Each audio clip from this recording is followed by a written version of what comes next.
আসসালামু আলাইকুম দর্শক, দেশ এবং দেশের বাইরে যে যেখান থেকে আমাদের এই ভিডিওটা দেখছেন সবাইকেই শুভেচ্ছা এবং অভিনন্দন জানিয়ে আমাদের আজকের ভিডিও শুরু করছি। দর্শক, ভিডিওতে আপনারা দেখতে পাচ্ছেন যে আমাদের 1 একর 20 শতাংশ পুকুরে আমরা জাল টানতেছি। দর্শক, গত ভিডিওতে আপনারা আমাদের এই পুকুরের একটা ভিডিও দেখেছেন।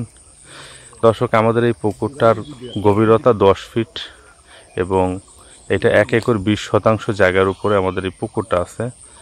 এই পুকুরটা এখন তো আসলে বৈশাখ মাস প্রায় শেষের দিকে। এই পুকুরটাতে প্রচুর পরিমাণে আসলে পানি এখন কমে গিয়েছে।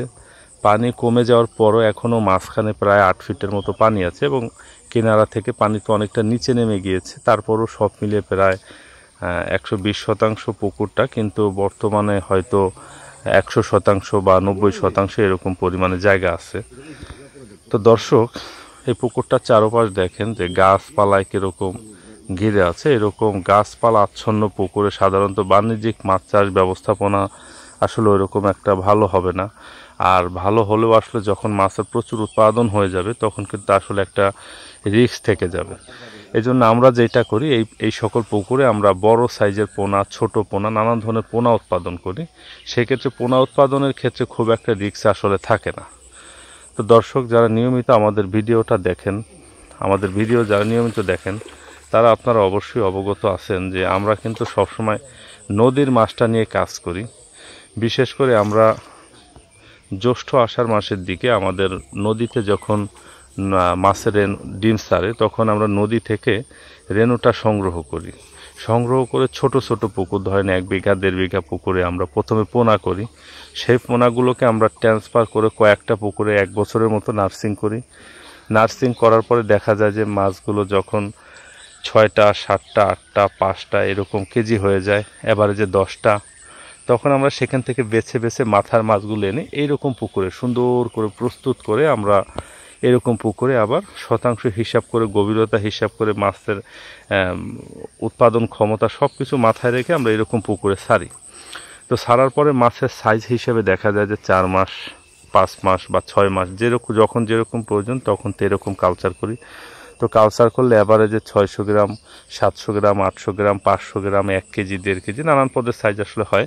এই সকল জায়গা থেকে আমরা ট্রান্সফার করে আমাদের যে অরিজিনাল বাণিজ্যিক চাষের যে কিছু পুকুর আছে সেই সকল পুকুরগুলোতে আমরা নিয়ে যাই এবং সেখানে নিয়ে গিয়ে আমরা, আপনারা জানেন যে বছরে আমরা 2বার হারভেস্ট করি। আমরা এই 6 মাসের কালচার করি, আবার কোনো জায়গায় আমরা 1 বছরেরও কালচার করি। এটা আসলে ডিপেন্ড করে।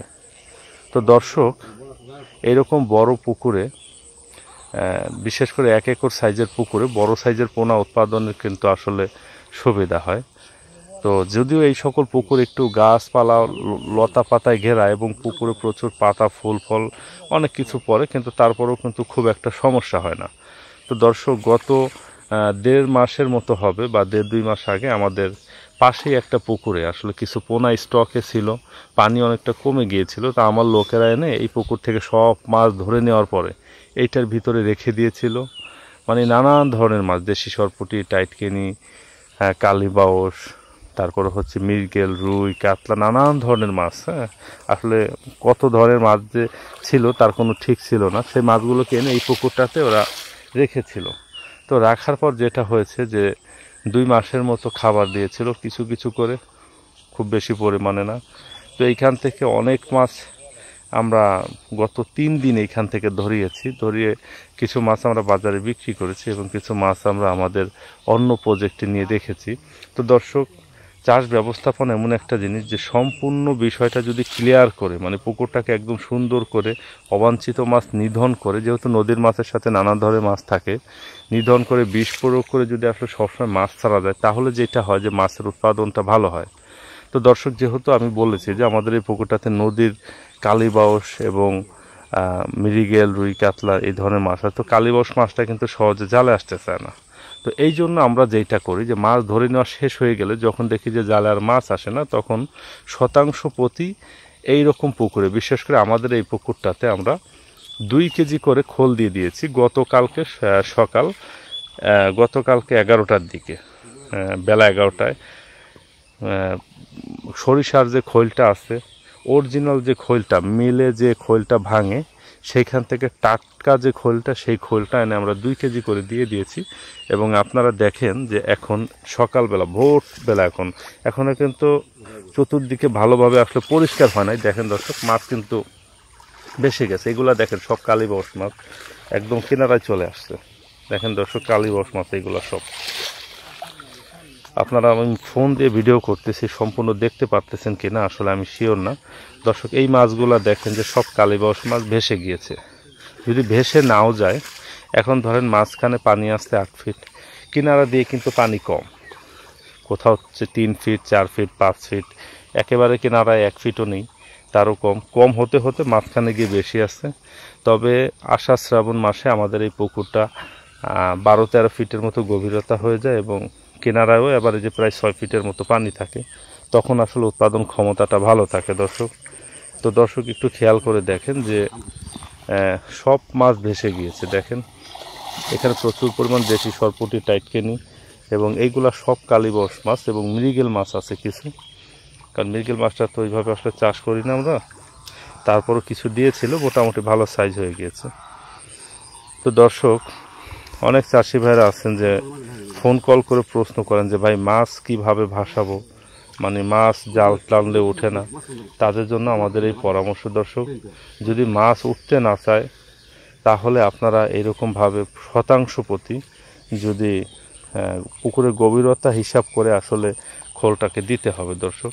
আমাদের এই পুকুরটাতে ধরেন মাঝখানে আসে হচ্ছে গিয়ে 8 ফিট এবং চারোপাশ দিয়ে কম পানি আছে। এই জন্য আমরা 2 কেজি করে শতাংশ প্রতি খোল দিয়ে দিয়েছি এবং 2 কেজি করে খোল দেওয়ার কারণে দেখেন সম্পূর্ণ মাছ কিন্তু বেশি উঠছে। এবং এখন আমরা জাল টানতেছি, প্রথমবার যখন জাল টানবো তখনই আসলে 80% মাছ উঠে যাবে, কার্প জাতীয় মাছটা, এবং পরবর্তী টানে বাকি মাছগুলো উঠে আসবে। তো দর্শক, মাছ ভাসানোর জন্য এটা একটা খুবই ভালো উত্তম পদ্ধতি। এবং এখন তো আসলে প্রচণ্ড গরম, এই জন্য কিন্তু খোল দিয়ে ভাসিয়েছি। কিন্তু দর্শক, উইন্টারের সময় যখন প্রচুর শীত পড়বে, শীতের মধ্যে কিন্তু এই পদ্ধতিতে মাছ খুব একটা ভাসবে না। এবং শীতের ভিতরে কিন্তু যত চেষ্টাই করেন, খোল দিয়ে কিন্তু খুব একটা মাছ ভাসাতে পারবেন না। 50% বা 60% মাছ কিন্তু খোল দিয়ে শীতের ভিতরে ভাসানো যায়, ধরা যায়, ভাসে না কিন্তু জাল টানলে উঠে আসে। তবে যদি গরমের সিজন হয়, ধরেন প্রচণ্ড রকমের গরম, তাহলে দর্শক এরকমভাবে যদি শতাংশ প্রতি এভারেজে গভীরতা হিসাব করে 1 ফিট 2 ফিট করে যদি আসলে খোল, যে অরিজিনাল টাটকা যে মিলের খোলটা, সেই খোলটা যদি দিয়ে দেওয়া যায়, তাহলে সেক্ষেত্রে দেখা যায় যে দর্শক আর মাছ কিন্তু আর তলায় থাকতে পারে না, এইভাবে ভেসে ওঠে। তো দর্শক, আমাদের এই খেয়াটাতে প্রচুর পরিমাণে মাছ উঠবে, একদম এই কিনার থেকে ওই কিনার পর্যন্ত। শুধু দেখেন কালো হয়ে আছে শুধু আমাদের কালীবাউস মাছ, কারণ কালীবাউস মাছটা আসলে এরকম অ্যাভেলেবেল পাওয়া যায় না এবং কালীবাউস মাছটা আসলে সবসময় নদীতে হয়ও না, মাঝে মাঝে হয়। কিন্তু যখনই হয় এটাকে আমরা খুব যত্ন সহকারে সাইজ করে নানান ধরনের পুকুরে ছড়িয়ে ছিটিয়ে রাখি, কারণ মাছটা আসলে খুব এক্সপেন্সিভ এবং খুবই রেয়ার। তো দর্শক, মাছ ভাসানোর জন্য, গরমের সিজনে মাছ ভাসানোর জন্য আপনারা এই পন্থাটা অবলম্বন করতে পারেন। তবে সেক্ষেত্রে দর্শক, মাছটা যখন জালে উঠে যাবে, একটা জিনিস খেয়াল রাখতে হবে, জালটা যেন চাপা না খায়, তাহলে কিন্তু অক্সিজেন চাপা খেলে মাছ কিন্তু আসলে মারা যাওয়ার সম্ভাবনা থাকবে।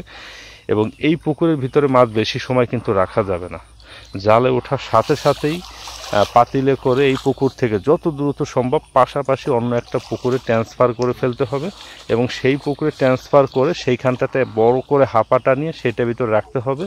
এবং যদি আসলে মোটর দিয়ে একটু ঝর্ণার ব্যবস্থা করা যায় তাহলে বেশি ভালো হয়। আর যদি ঝর্ণার ব্যবস্থাটা না করা যায় দর্শক, সেই ক্ষেত্রে যেটা আপনারা করতে পারেন, যে ঝর্ণার ব্যবস্থা না করা গেলে দর্শক একটু স্রোত টোত বা একটু পানি ছিটানো যদি ব্যবস্থা করা যায়, তাহলে আধা ঘন্টা 1 ঘন্টা পরে আবার মাছগুলো সুস্থ হয়ে অনেক শক্ত হয়ে যাবে। কারণ খোল দিলে কখনো মাছ মারা যায় না, কিন্তু মাছ অনেক টাইট হয়, শক্ত হয়।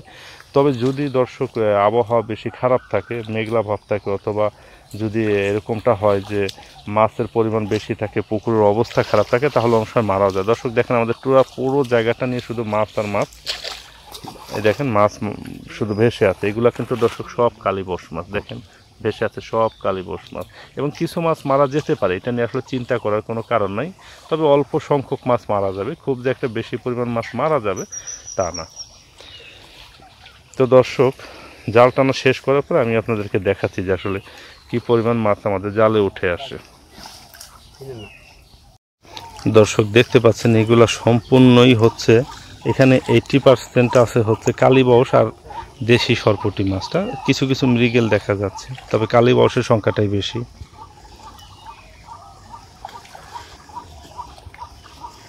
তো কিভাবে মাছ ভাসাবেন এই বিষয়টা আসলে অনেকেই বোঝেন না দর্শক। আমাদের এই ছোটোখাটো পরামর্শে যদি কোনো চাষি বা খামারি ভাইয়ের সামান্য পরিমাণও আসলে উপকার হয়, তাহলে ফেসবুক থেকে যারা আমাদের এই ভিডিওটা দেখতেছেন আমাদের ফেসবুক পেজটাতে লাইক দিয়ে আমাদের সাথেই থাকবেন, এবং ইউটিউব থেকে যারা আমাদের ভিডিওটা দেখছেন আমাদের ইউটিউব চ্যানেলটিকে সাবস্ক্রাইব করে আমাদের সাথেই থাকবেন। হাবিবুর রহমান মৎস্য প্রকল্প নামক আমাদের এই চ্যানেলটি এবং আমাদের এই ফেসবুক পেজটিতে মাছ চাষ বিষয়ক নানান ধরনের তথ্য এবং পরামর্শ আপনারা পেয়ে থাকবেন, যেটিতে আপনাদের চাষ ব্যবস্থাপনায় আশা করছি কিছুটা হলেও কাজে আসবে।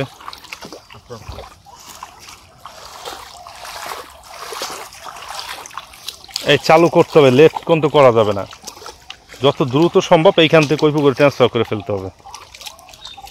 দর্শক আমরা আমাদের এই পাশেই আর একটা পুকুর আছে, সেই পুকুরটাতে হাঁপা টানিয়ে রেখেছি, এখন যত দ্রুত সম্ভব ওই পুকুরটাতে এইখান থেকে মাছ নিয়ে ট্রান্সফার করে আমরা যত দ্রুত সম্ভব এই পুকুর থেকে ওই পুকুরে হাঁপার মধ্যে ট্রান্সফার করব। ওইখানে অনেক সময় আমরা হাত দিয়ে স্রোত দিব, ঝর্ণা দেওয়ার ব্যবস্থা করব, তারপরে আমরা মাছগুলোকে বেছে বেছে আলাদা করে পরবর্তীতে শেষে দেখা যায় যে অন্যান্য জায়গায় ট্রান্সফার করব। এই দ্রুত করতে দর্শক, সেক্ষেত্রে বেশি মাছ যদি কখনো উঠে যায় একবারে কিন্তু সব মাছ চাপাইতে যাবেন না, অল্প অল্প জায়গায় জায়গায় ছোট ছোট করে, এই যে দেখছেন আমরা এইটুকু জায়গা শুধু চাপাই ধরতেছি, এবং এই যে মাছগুলো চিত হয়ে আছে এগুলো কিন্তু মারা যায় নাই, অসুস্থ হয়ে গেছে, মানে ডেনসিটি আসলে বেশি হয়ে গেছে মাছের, এই জন্য অসুস্থ হয়ে আছে, কিন্তু ওই পাশের পুকুরে নিয়ে দেওয়ার সাথে সাথে আবার ইনশাল্লাহ সুস্থ হয়ে যাবে। তবে কিছু মাছ মারা গেলেও যাইতে পারে, এটা আসলে বলা যাবে না, অল্প পরিমাণে কিছু মাছ হয়তো নষ্ট হতেও পারে। পাতিলান দ্রুত দ্রুত পানি দেওয়ার দরকার আছে নি, হালকা পানি দিয়ে তাড়াতাড়ি শুধু মাছ দিয়ে শুধু দৌড় দাও।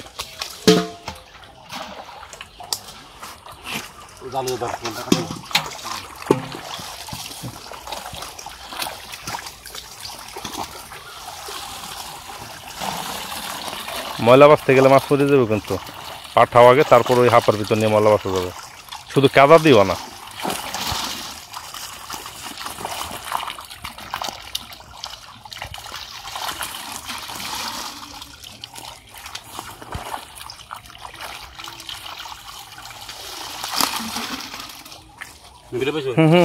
চালু আরো দাও, আরো দাও, বেশি বেশি দাও, পাশে ধরে দাও।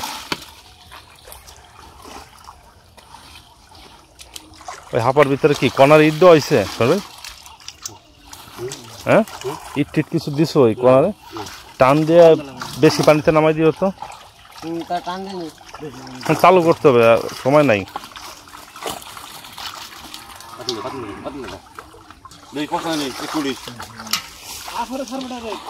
হ্যাঁ হ্যাঁ, হাঁপারে সাইডে একটু পানি টানি ছিটান টিটান দিয়ে আইসা পর।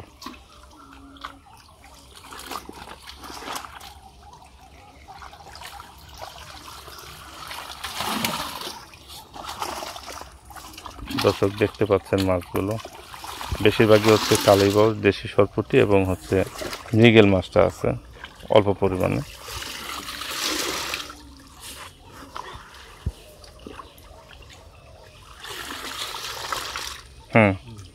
টাকা দিও না,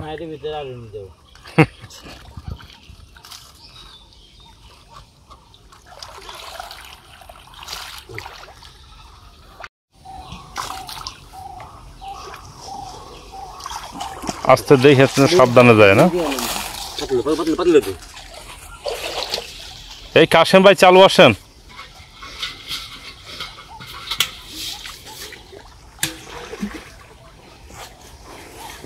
হাসান আসে নাই কাশেম ভাই? হ্যাঁ হাসান কই? পথে?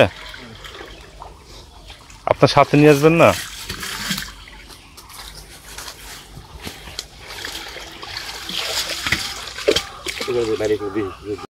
দর্শক দেখেন এইগুলো অরিজিনাল কালীবাউস, আমরা নদীর কোনা থেকে যে কালীবসগুলো করি এইগুলো সেই কালীবস, এবং এই মাছটার জন্য আসলে খোলটা দেওয়া, এই মাছটা আমাদের দরকার অন্যান্য পুকুরে আসলে চাষে দেওয়ার জন্য। এই মাছগুলো অরিজিনাল কালীবস,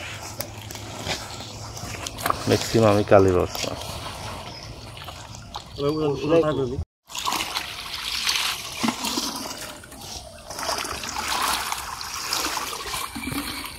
দর্শক, পুকুরের তলায় পরিস্থিতি আসলে অনেকটা খারাপ হয়ে কিন্তু মাছগুলো উপরের দিকে ভেসে ওঠে।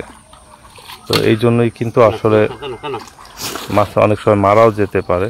তো সেই ক্ষেত্রে একসাথে সব মাছ চাপাবেন না এবং জাল চাপায়ে কিনারে ঢেকে রাখবেন না, তাহলে যেটা হবে যে মাছ কিন্তু অক্সিজেন ফল করে সঙ্গে সঙ্গে মারা যাবে। তো জায়গায় জায়গায় অল্প অল্প অল্প অল্প করে চাপায় এরকমভাবে দ্রুত করে ট্রান্সফার করে যে পুকুরে আসলে পানি ঠিকঠাক আছে সম্পূর্ণ, ওই পুকুরে নিয়ে যাইতে হবে, তাহলে আর কোনো মাছ ইনশাল্লাহ মারা যাবে না। হইলে কিন্তু মাছ শক্ত হয় অনেক। এই পুকুর থেকে অন্য পুকুরে নিয়ে যাওয়ার পরে দেখবেন যে মাছ কত পরিমাণ আসলে শক্ত হয়ে গেছে।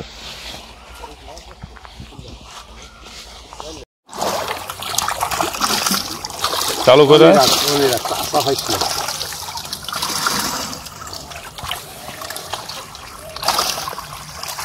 অভি ওটা হাসানটা ধরে পাচ্ছেন নি, একটা দুধ দে হাসান ধরতো, অভির ওই জায়গায় ধরতো।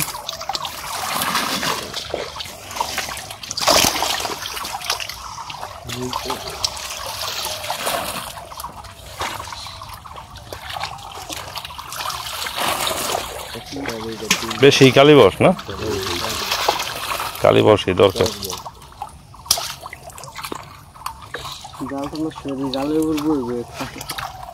কে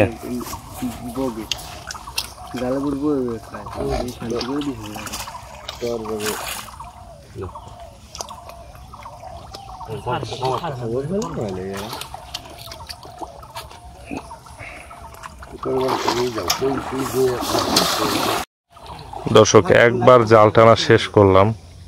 আমার ধারণা যে 80% থেকে 90% মাছ উঠে আসছে। এখনো দেখা যাচ্ছে আবার যে কিনারায় কিছু কিছু মাছ দেখা যাচ্ছে। দর্শক দেখেন, এখনো কিনারায় কিনারায় ভেসে আছে মাছ যাকে যাকে। তবে প্রথম টানে মাছগুলো যেরকম দুর্বল থাকে, পরের টানে অত দুর্বল থাকে না। এখন দেখেন কালীবস মাছে আছে বেশি এখন। এই টানে বাকি মাছের ভিতরে ম্যাক্সিমাম মাছই চলে আসবে অল্প পরিমাণে, হয়তো 10-20 কেজি মাছ এই টোটাল পুকুরে থাকলেও থাকতে পারে, নাও থাকতে পারে।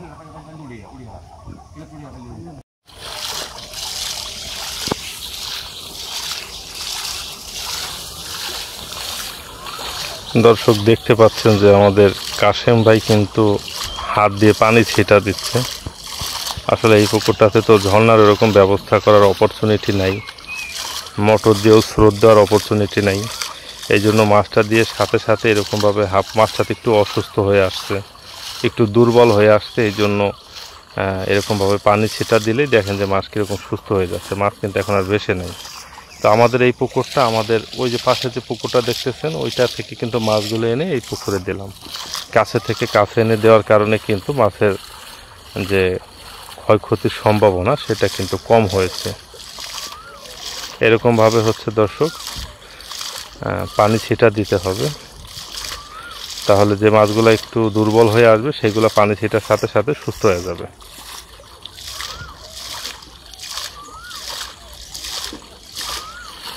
তো দর্শক এবং সম্মানিত চাষি ভাইরা, মাছ কী মাছ পেলাম সেগুলো তো আপনারা দেখলেনই, এবং মাছটা যখন বাছা হয় তখন আপনাদেরকে দেখানোর চেষ্টা করব মাছের সাইজ এবং কী মাছ পেয়েছি।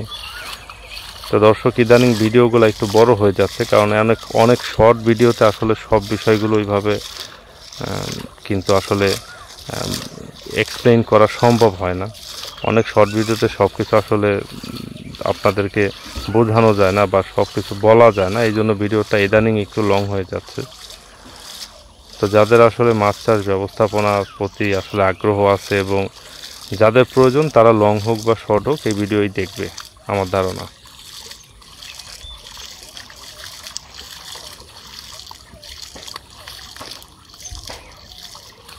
তো দর্শক, সেই মাছগুলো যে মাছগুলো দেখেছেন যে আমরা ধরে এনেছি পাশের পুকুর থেকে খোল দিয়ে ভাসিয়ে, সেই মাছগুলোকে এখানে এখন বাছা হচ্ছে, বেছে বেছে কিছু দেশি সরপুঁটি এবং টাইটকেন এই পাশে দেখতে পাচ্ছেন। এগুলা মোটামুটি একটা সাইজ হয়ে গেছে।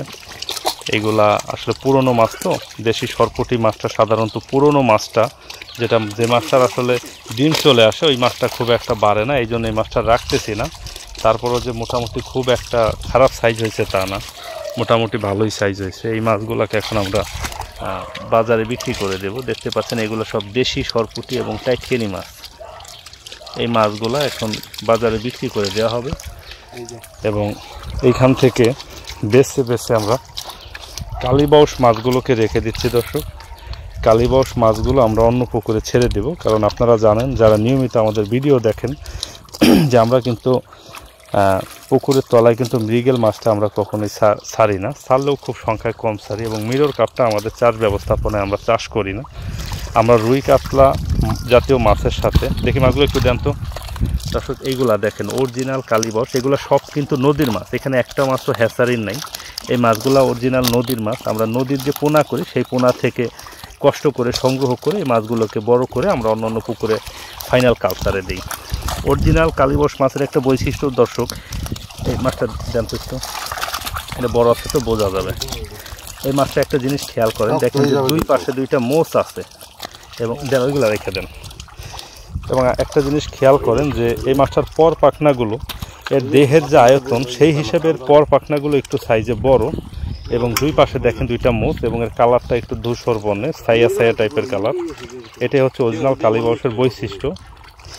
এবং কিছু কালীবাউস মাছ পাওয়া যায় যে রুই মাছের সাথে ক্রস করে, সেই ক্রস ব্রিডিং করা মাছগুলো আসলে রুই মাছেরও একটা ডেন্সিটি নষ্ট করে এবং কালীবাউস মাছেরও স্থানটা দখল করে।